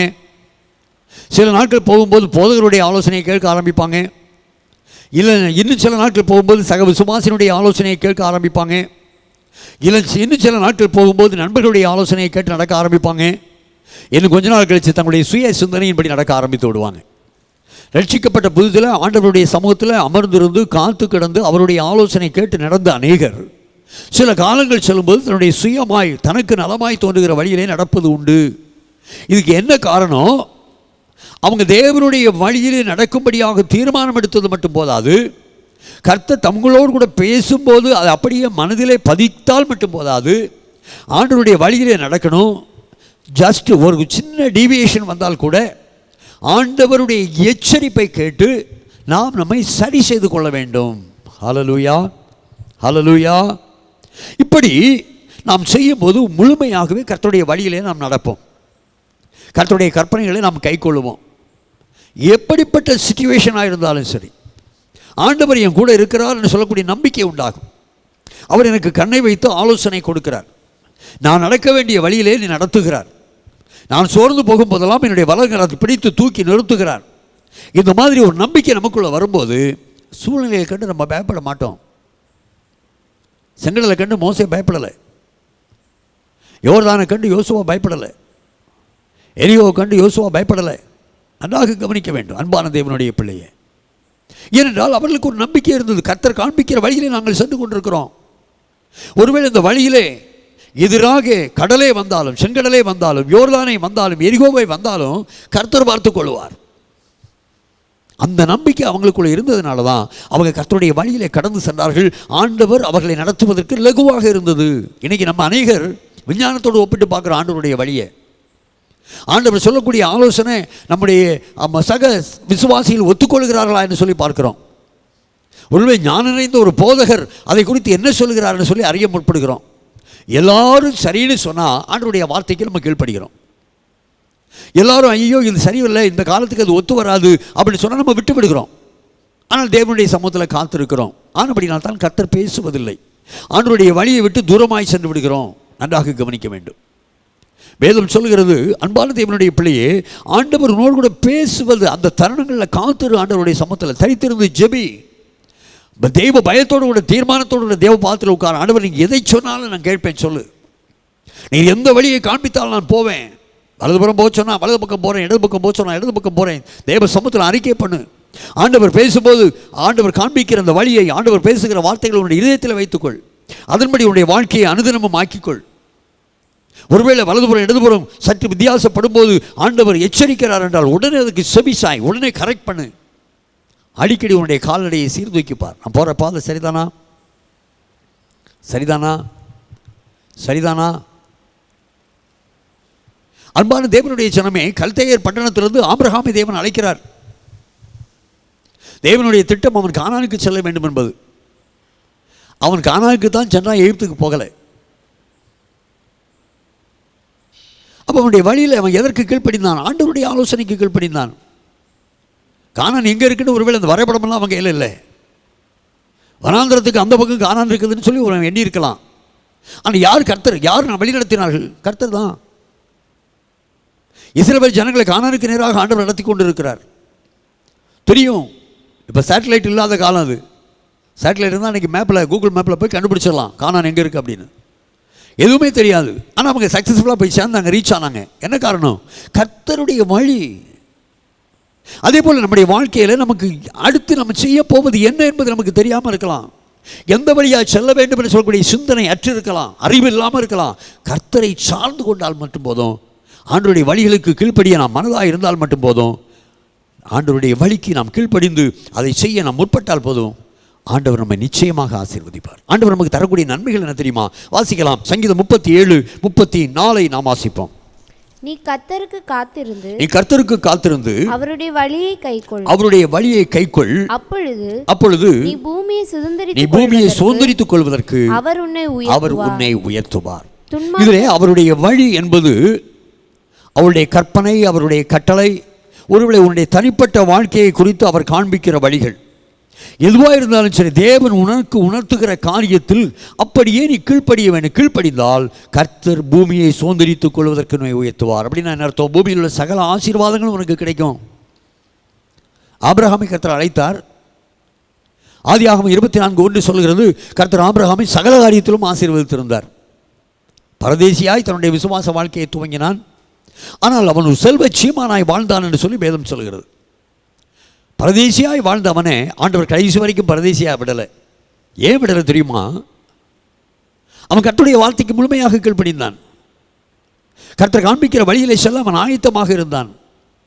அவனுடைய ஏக சுதனென்று வராமல் ஈசாக்கை பலி செலுத்த அவன் முற்பட்டான். கர்த்தர் அவனை சகல காரியத்திலும் ஆசீர்வதித்தார். அவனுடைய சந்ததிக்குள் பூமியில் உள்ள வம்சங்கள் எல்லாம் ஆசீர்வதிக்கப்பட்டது. அவனுடைய சந்ததியில் ஆண்டவராகிய இயேசு கிறிஸ்துவின் மூலம் பூமியில் உள்ள வம்சங்கள் எல்லாம் ஆசீர்வதிக்கப்பட்டிருக்கிறது. கர்த்தருக்கு ஸ்தோத்திரம். ஹல்லேலூயா, ஹல்லேலூயா. இன்னைக்கு அப்படிப்பட்ட இருதயம் நமக்குள்ளே இல்லையே. ஆண்டவர் சொல்லுகிறார், உன்னை நான் உயர்த்த போகிறேன், பூமியில் நான் உன்னை உயர்த்துவேன் என்று சொல்லுகிறார். எத்தனை பேருக்கு அப்படிப்பட்ட ஆசீர்வாதம் வேண்டும் என்று நாம் தீர்மானம் எடுக்க வேண்டும். இதுவரைக்கும் ஒருவேளை கர்த்தருடைய வழிகளில் நாம் நடக்காமல் இருக்கலாம். ஆண்டவர் பலமுறை நம்ம பேசி அதை விட்டுட்டு நமக்கு நலமாய் தோன்ற வழியில் நம்ம போயிருக்கலாம் என்று நாம் தீர்மானம் எடுக்க வேண்டும். ஆண்டவரே, உம்முடைய வழியிலே நான் இன்று முதற்கொண்டு நடப்பேன். உமக்கு பயப்படக்கூடிய பயம் என்னுடைய இருதயத்தில் இருக்கும். மேற்கே போக சொன்னால் நான் மேற்கே போவேன், கிழக்கே போக சொன்னால் கிழக்கே போவேன். What ever it may be, உம்முடைய வார்த்தைகளுக்கு நான் அப்படியே கீழ்ப்படிவேன் என்று சொல்லி ஒப்புக் கொடுப்போமா? இன்னும் அங்கே சொல்லப்பட்டிருக்கிறது. ஆண்டவர் சொல்கிறார், சங்கீதம் 81, 13, 14 சொல்லப்பட்டிருக்கிறது, என் ஜனம் எனக்கு செவி கொடுத்து இஸ்ரவேலின் வழிகளில் நடந்தால் நலமாயிருக்கும். நான் சீக்கிரத்தில் அவர்கள் எதிராளிகளை தாழ்த்தி என் கையை அவர்கள் சத்துருக்களுக்கு விரோதமாய் திருப்புவேன். ஆண்டவர் இந்த பூமி வாழ்க்கையில் உன்னை ஆசீர்வதிக்கிறது மட்டுமல்ல, உனக்கு எதிராயிருக்கிற மனுஷர்களை, எதிராயிருக்கிற பிசாசை, எதிராயிருக்கிற சாத்தானுடைய சேனையை ஆண்டவர் நிர்மூலமாக்கி போடுவார். உடைய குடும்பத்தில் ஒரு கொள்ளை நோய் காணப்படலாம், உடைய தொழிலில் ஒரு மந்தமான நிலைமை காணப்படலாம், உனக்கு விரோதமாய் பிசாசு போராடலாம், மனுஷர்கள் போராடலாம், எல்லாவற்றையும் அவர் பொறுப்படுத்திக் கொள்வார். உடைய வாழ்க்கை கிறிஸ்துவுக்குள்ளாக ஆசீர்வதிக்கப்படும். ஹல்லேலூயா. கர்த்தருக்கு பயப்படக்கூடிய பயம் இருதயத்தில் வேண்டும். தீமையை வெறுக்கிற இருதயம் வேண்டும். கர்த்தருடைய கற்பனைகளுக்கு கீழ்ப்படுகிற அனுபவம் காணப்பட வேண்டும். ஆண்டவருடைய வழிகளை கை கொள்ளும்படியான ஒரு பிரியமும் விருப்பமும் தீர்மானமும் காணப்பட வேண்டும். ஆண்டவர் நிச்சயமாய் பேசுவார். அதை நம்முடைய இருதயத்தில் வைத்து அந்த வழியிலே நடக்க நாம் தீர்மானம் எடுக்கும்போது ஆண்டவர் நம்மை உயர்த்துவார், நம்முடைய சந்ததியை உயர்த்துவார், நம்முடைய பிள்ளைகள் ஆசீர்வதிக்கப்படும். ஆமென். நம்முடைய எல்லைகள் ஆசீர்வதிக்கப்படும். நமக்கு எதிராக இருக்கிற சத்துருக்களை ஆண்டவர் தாழ்த்தி போடுவார். எதிராளிகளை ஆண்டவர், அவர்கள் சத்துருக்களுக்கு விரோதமாக என்னுடைய கையை திருப்புவேன் என்று சொல்லி ஆண்டவர் சொல்கிறார். இனிமேலும் சத்துருக்கள் உனக்கு விரோதமாய் வர முடியாது, சூழ்நிலைகள் உனக்கு விரோதமாய் வர முடியாது, வியாதிகள் உனக்கு விரோதமாய் வர முடியாது. ஆமென். கர்த்தர் எல்லா விதத்திலும் உன்னை ஆசீர்வதிப்பார். நம்பிக்கை உள்ளவர்கள் அப்படியே கண்களை தாழ்த்தி தேவ சமூகத்தில் ஜெபிக்கலாமா? தேவ சமூகத்தில் நம்மை பூரணமாய் ஒப்புக் கொடுப்போம். இரக்கமும் கிருபையும் உள்ள நல்ல பிதாவே, அருமையான வேலைக்காக உம்மை ஸ்தோத்திரிக்கிறோம், வாழ்த்துக்கிறோம், உமக்கு நன்றி செலுத்துகிறேன். நாதா, ஆமாண்டவரே, இந்த நாட்களிலும் பல்வேறு விதமான தீய சூழ்நிலைகள் மத்தியிலே உலகம் முழுவதும் வைக்கப்பட்டிருக்கிறது. தேசங்கள் வைக்கப்பட்டிருக்கிறது, தேச தலைவர்கள் வைக்கப்பட்டிருக்கிறார்கள், நாங்களும் வைக்கப்பட்டிருக்கிறோம். ஆண்டவரே, இப்படிப்பட்ட காலகட்டத்தில் தேவ பிள்ளைகளாகி எங்களுக்கு நீர் ஆலோசனை தந்து நாங்கள் நடத்த வேண்டிய வழியிலே எங்களை நடத்தும்படியாக நாங்கள் கெஞ்சி மன்றாடுகிறோம். ஆண்டவரே, எத்தனையோ முறை எங்களோடு கூட பேசி இருக்கிறீர். எங்களில் அநேகர் கர்த்தருடைய வார்த்தைக்கு செவி கொடுத்ததில்லை. அநேகர் செவி கொடுத்தாலும் ஆண்டவரே, அநேகர் தங்களுடைய இருதயத்தில் வைத்து கொண்டாலும் அதன்படி நடந்ததில்லை. எங்களை தயவாய் மன்னியும் ஆண்டவரே, தயவாய் மன்னியும். ஆரம்ப நாட்களிலே கர்த்தருடைய வழிகளிலே எங்களுடைய வாழ்க்கையை ஆக்கி கொண்ட நாங்கள் நாட்கள் செல்ல செல்ல மனுஷ வழிகளிலே நடக்க தலைப்பட்டு விட்டோம். எங்களை மன்னியும். இன்னும் அதற்குண்டு எங்களை நீர் நடத்தும்படியாய் உம்முடைய பாதப்படியில் எங்களை முற்றுமாய் நாங்கள் சமர்ப்பிக்கிறோம். ஆண்டவரே, கொள்ளை நோயினால் பலவிதமான பாதிப்புகள் எங்களுடைய குடும்பங்களிலே உண்டு, சமுதாயத்திலே உண்டு, சபைகளிலே உண்டு, தேசத்திலே உண்டு. ஆண்டவரே, பல்வேறு விதமான தீய சூழ்நிலைகள், வேலையின்மை, வருமானமின்மை, வியாதிகள், நெருக்கங்கள், பாடுகள், அடுத்த ஆண்டு கல்வி எப்படி இருக்குமோ என்று சொல்லக்கூடிய கேள்விகள், பல்வேறு விதமான குழப்பமான சூழ்நிலையில் காணப்படக்கூடிய எங்களுக்கு ஆண்டவர் உம்முடைய வழியை தெரிவிக்கும்படியாய் நாங்கள் கெஞ்சி ஜெபிக்கிறோம். சங்கீதக்காரனுக்கு நீர் வழியை காண்பித்தது போல எங்களுடைய வாழ்க்கையிலும் ஆண்டவரே, நீர் வழிகளை எங்களுக்கு காண்பித்து நடத்த வேண்டும் என்று சொல்லி கெஞ்சி ஜெபிக்கிறோம். உம்முடைய வழி எங்களுக்கு போதிப்பீராக ஆண்டவரே, அதை எங்களுக்கு காண்பிப்பீராக. நாங்கள் கை கொள்ளத்தக்கதாக எங்களுக்கு ஆலோசனை தந்து நடத்துவீராக. எங்கள் ஒவ்வொருவரையும் தேவ சமூகத்தில் வச்சு ஜெபிக்கிறோம்.